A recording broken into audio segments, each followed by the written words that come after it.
신라의 대표적인 무덤이라고 하면 돌무지 덧널 무덤이에요. 이 돌무지 덧널 무덤은 4세기에서 6세기 백제나 고구려에서는 나타나지 않고 신라 땅에서 200년 동안만 만들어지다가 사라지는 무덤의 구조예요.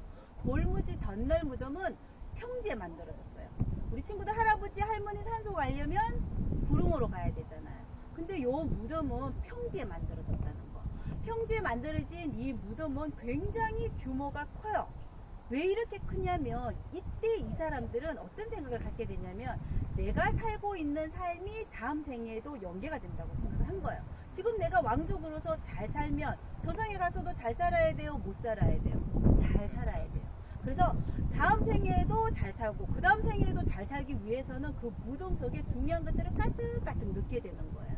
그러다 보니까 무덤의 크기는 커지게 되는 거예요. 그리고 여기 있는 그 돌무지 덧널 무덤은 돌이 무지 많기 때문에 도구를 당하지 않는다는 그런 장점을 갖고 있어요. 그리고 또 신라에는 이 왕의 칭호 변화가 있는데요. 처음부터 왕을 왕이라 부르지 않았어요. 박혁거세를 우리가 거서관이라고 불렀단 말이에요. 그리고 그의 아들 남해를 차창이라고 불렀어요. 무당이라는 뜻이에요. 그래서 남해 왕 때는 이 신라가 재정일치제였다는 걸 알 수가 있고요. 그리고 또 신라 사람들은 그러니까 이가 많은 사람이 연장자라고 생각한 거예요. 그래서 덕이 많다고 생각을 해서 이의 숫자가 많은 사람이 먼저 왕이 되게끔 된 거예요. 그래서 떡을 물어서 이의 숫자가 많은 사람이 왕이 된다고 해서 이자국이라고 해서 왕을 이사금이라고 불렀어요. 그리고 우두머리, 말뚝, 칸이라는 뜻으로 마립간이라고 불렀고요. 그리고 지정왕이 되어서 왕을 왕이라고 부른 거예요. 그래서 평지에 만들어진 이 무덤은요, 이 신라는 박시석 씨, 김씨가 돌아가면서 임금을 했는데 김씨들이 왕을 할 때 왕을 왕이라고 부르지 않고 마립간이라고 불렀을 때의 주인공이 된다는 거예요. 그리고 이 사람들은 지금 내가 살고 있는 삶이 다음 생에도 연계가 된다고 해서 그런 삶을 우리가 개세정 내세관이라고 해요. 근데 이런 무덤이 신라에서 만들어지다가 법홍왕 때 불교가 공인이 되어요. 2차돈이 순교함으로 해서 불교가 공인이 되면서 이 평지에 만들어진 무덤들이 슝 산으로 올라가게 되는 거예요.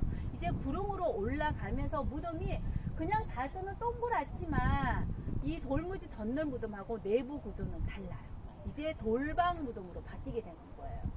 이 돌무지 덧널 무덤은 이렇게 무덤을 이렇게 돌을 산더미처럼 쌓아놨다면 이 돌방 무덤은 들어가는 문이 있어요.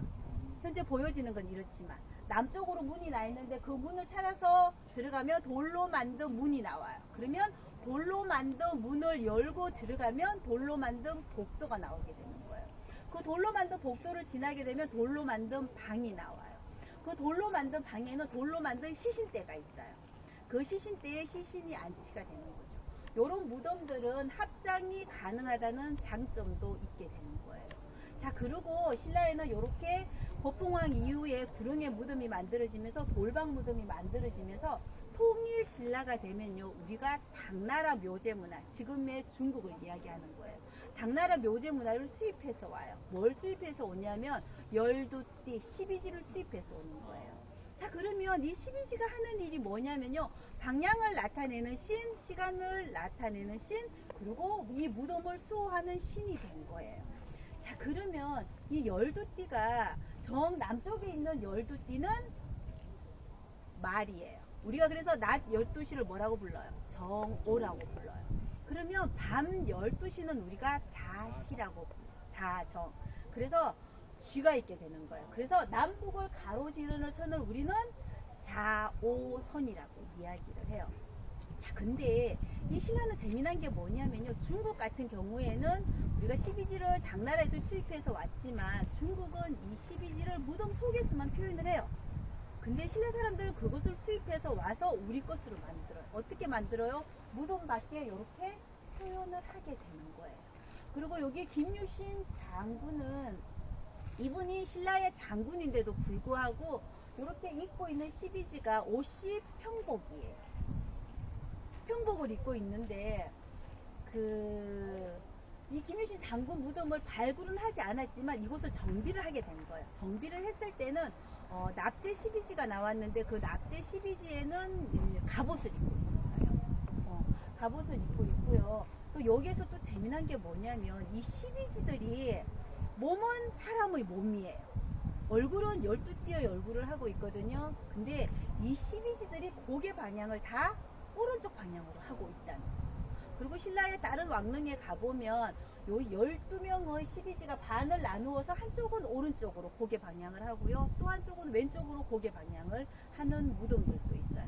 그리고 또 어떤 무덤들은 이 정 방향을 나타내는 시비지는 앞모습을 하고 있으면 옆에 있는 시비지들은 그 정 방향을 하고 있는 시비지를 향해서 고개를 돌리고 있다는 거예요. 근데 이 김유신 장군묘는 하나같이 다 오른쪽으로 고개 방향을 하고 있다는 게 특징이에요.